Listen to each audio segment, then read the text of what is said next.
Di video hari ini, aku akan memberikan tutorial mendalam tentang cara kamu bisa merekrut peserta magang untuk bisnismu. Kita akan membahas semua yang perlu kamu ketahui tentang merekrut peserta magang, seperti apa yang harus dipertimbangkan sebelum merekrut dan mengarahkan mereka ke tim, serta perbedaan antara magang berbayar dan tidak berbayar. Magang adalah cara yang bagus untuk perusahaanmu mendapatkan bakat, dan salah satu kesalahpahaman yang banyak orang miliki saat pertama kali memulai adalah bahwa mereka membutuhkan banyak uang untuk merekrut peserta magang. Tapi itu tidak benar. Itulah sebabnya kita akan membahas seluruh prosesnya. Dan jika kamu melakukannya dengan benar, maka kamu tidak perlu banyak uang. Oke, jadi pertama-tama, apa itu magang? Magang didefinisikan sebagai posisi seorang siswa atau trainee yang bekerja di sebuah organisasi, kadang tanpa dibayar, untuk mendapatkan pengalaman kerja atau memenuhi persyaratan untuk sebuah kualifikasi. Jadi, pada dasarnya, itu berarti peserta magang datang ke perusahaanmu dan bekerja untuk mendapatkan pengalaman dunia nyata. Ini memberi mereka banyak keterampilan dan pengalaman yang mereka butuhkan, dan sebagai gantinya, kamu mendapatkan bantuan ekstra untuk pekerjaanmu. Sekarang, magang tidak selalu harus untuk jangka waktu tertentu, seperti musim panas dan juga tidak terbatas pada orang dewasa muda di sekolah. Kamu juga bisa mempekerjakan siapa saja sebagai peserta magang. Dan, jika dilakukan dengan benar, ini bisa menjadi situasi yang menguntungkan kedua belah pihak. Jadi, mengapa kamu harus mempertimbangkan untuk merekrut peserta magang? Salah satu alasannya adalah, itu bisa menghemat banyak biaya perusahaanmu. Itu karena magang memungkinkan kamu merekrut karyawan tingkat awal atau lebih rendah dengan biaya lebih murah daripada karyawan biasa. Alasan lainnya adalah magang sebenarnya bisa menarik profesional muda. Aku tahu, sebelumnya aku mengatakan bahwa ini tidak terbatas pada orang dewasa muda saja, tapi sebagian besar waktu, magang ditujukan untuk orang yang lebih muda yang bersemangat untuk belajar, dan mereka bisa menghasilkan banyak output untuk bisnismu jika mereka bekerja keras. Profesional muda juga cenderung lebih paham teknologi, yang pasti bisa membantumu jika kamu memiliki bisnis online. Sekarang, beralih ke beberapa pertimbangan sebelum merekrut peserta magang. Kamu akan mempertimbangkan 4 hal: durasi, kompensasi, struktur, dan nilai inti. Kita akan mendalami masing-masing hari ini saat kamu merekrut peserta magangmu. Nomor 1 adalah kamu akan mempertimbangkan jam kerja. Ini berarti kamu perlu bertanya kepada dirimu sendiri, berapa jam peserta magangmu harus bekerja, serta hari dan bulan apa mereka harus bekerja. Biasanya peserta magangmu masih sekolah, maka kamu akan menargetkan setidaknya 20 jam per minggu. Dan jika itu liburan musim panas, maka kamu bisa mendorong itu menjadi 30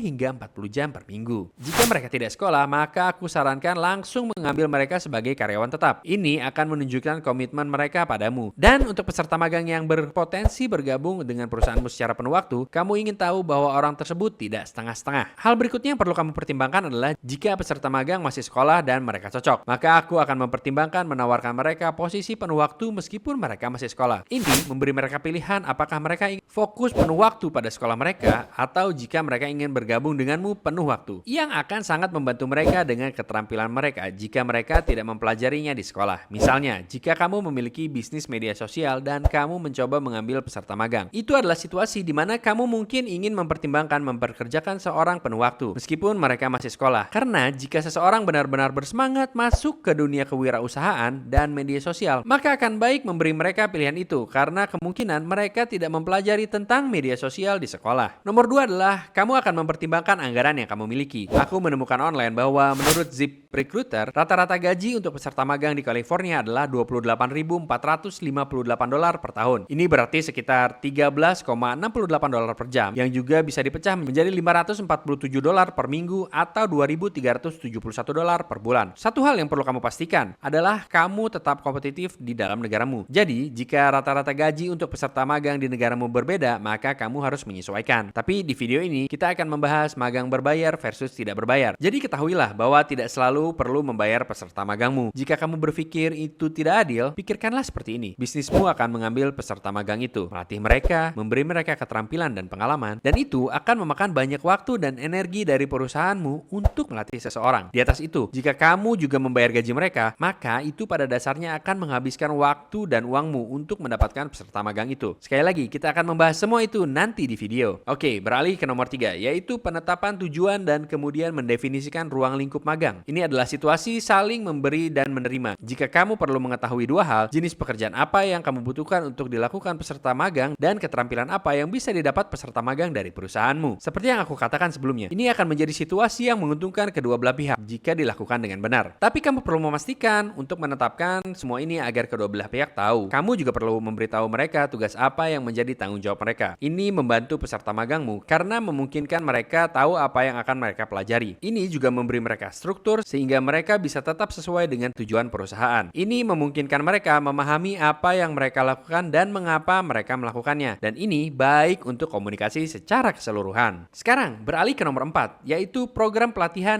yang akan kamu berikan. Sangat penting untuk merencanakan jam pelatihan peserta magang dan tugas mereka. Ini dapat menghemat banyak waktu dalam jangka panjang jika kamu dapat mendokumentasikan dan membuat SOP yang dapat melatih mereka, karena setiap peserta magang di masa depan juga bisa merujuk kembali ke video itu. Selama pelatihan ini, kamu juga ingin memastikan bahwa kamu mendorong mereka untuk bertanya, karena kadang-kadang peserta magang takut bahwa mereka bertanya terlalu banyak. Salah satu hal yang penting adalah kamu ingin mereka merasa diterima. Kamu ingin mengadakan check-in rutin dengan mereka untuk memegang tanggung jawab dan juga hanya untuk menyediakan waktu di mana mereka bisa bertanya. Dengan begitu, kamu bisa membantu mereka sukses dalam pekerjaan mereka. Sangat penting bahwa mereka merasa didukung oleh kamu selama magang ini, karena tanpa dukungan itu, mereka bisa dengan mudah pergi ke bisnis lain dan memberikan kerja keras mereka sebagai imbalan atas dukungan. Oke, beralih ke nomor 5. Dan ini sebenarnya mengiklankan lowongan pekerjaan. Ada beberapa tempat di mana kamu bisa memposting pekerjaanmu. Ada LinkedIn, Instagram, halaman karir kampus, dan job fair. Aku akan mengatakan bahwa media sosial mungkin adalah tempat terbaik di mana kamu bisa menemukan banyak pekerja keras yang masih muda. Berikut adalah contoh magang pemasaran media sosial. Dan kamu bisa menemukan ini di Indeed untuk mengetahui jenis informasi apa yang perlu kamu masukkan ke dalam posting pekerjaan. Dari sana kita pindah ke nomor 6, yang benar-benar melihat kandidatmu dan melihat mana yang cocok. Kamu akan melihat portofolio online mereka dan mengetahui gaya serta kepribadian mereka sebelum kamu merekrut mereka. Kamu bisa mengundang mereka ke panggilan Zoom dan hanya menanyakan beberapa pertanyaan untuk melihat apakah mereka cocok sebelum mereka bahkan bertemu denganmu secara langsung. Kamu juga ingin meminta beberapa referensi dari teman dekat mereka, keluarga, dan hal-hal seperti itu. Kemudian beralih ke nomor 7. Kamu ingin menunjukkan wawancara menyeluruh. Tanyakan setiap kandidat untuk berbagi contoh pekerjaan mereka, mengetahui ketersediaan dan jadwal mereka, serta apa tujuan jangka panjang mereka. Oke, sekarang mari kita bahas magang tidak berbayar versus berbayar. Sebelum kita membahas itu, kamu perlu tahu bahwa ini diatur oleh FLSA. Ini adalah Undang-Undang Standar Perburuhan yang Adil, yang merupakan undang-undang yang menciptakan hak atas upah minimum. Untuk magang berbayar, peserta magang akan dianggap sebagai karyawan. Mereka akan diberikan upah minimum serta lembur. Untuk magang tidak berbayar, orang tersebut bukan karyawan, sehingga mereka tidak berhak atas upah minimum atau lembur. Aku meninggalkan link di bawah untuk kalian meninjau lembar fakta magang FLSA. Dan ini akan memberi kalian informasi penting lebih lanjut untuk mengikuti hukum. Untuk persyaratannya, karyawan berbayar kamu akan membutuhkan formulir W4 serta sertifikat tunjangan pemotongan karyawan. Untuk magang tidak berbayar, yang perlu kamu lakukan hanyalah membuat perjanjian tertulis antara kamu dan peserta magang yang menyatakan bahwa dia tidak akan menerima kompensasi. Kami juga akan meninggalkan link di deskripsi di bawah untuk kalian memeriksa formulir W4. Sekarang, beralih ke bagian terakhir. Aku ingin membicarakan beberapa pro dan kontra dari magang berbayar versus tidak berbayar. Nomor 1 adalah beban kerja. Pekerjaan magang tidak berbayar mungkin lebih nyaman mengatakan tidak untuk tugas yang tidak terkait dengan bidang studi mereka. Magang berbayar di sisi lain diharapkan untuk melakukan segala hal dari tugas yang paling membosankan hingga beberapa proyek yang lebih kompleks. Kemudian, kita memiliki visibilitas. Magang tidak berbayar mungkin menawarkan sedikit lebih banyak bimbingan serta lebih banyak kesempatan untuk belajar dari manajemen atas. Magang berbayar di sisi lain mungkin menawarkan lebih banyak kesempatan untuk bekerja bersama peserta magang lain atau karyawan tingkat pemula. Dengan begitu, mereka bisa merasakan seperti apa hari kerja itu. Dan ya, itulah pada dasarnya semua yang perlu kamu ketahui tentang merekrut peserta magang untuk bisnismu. Dan aku tahu kita membahas banyak hal di video ini. Jadi jangan ragu untuk merujuk kembali kapan saja. Jika kamu menikmati video ini, pastikan untuk meninggalkan like dan subscribe untuk lebih banyak video seperti ini. Di channel ini, kita membuat banyak panduan cara dan tutorial yang didedikasikan untuk membantu para pengusaha baru memulai bisnis mereka. Terima kasih banyak telah menonton, selamat merekrut, dan sampai jumpa di video berikutnya.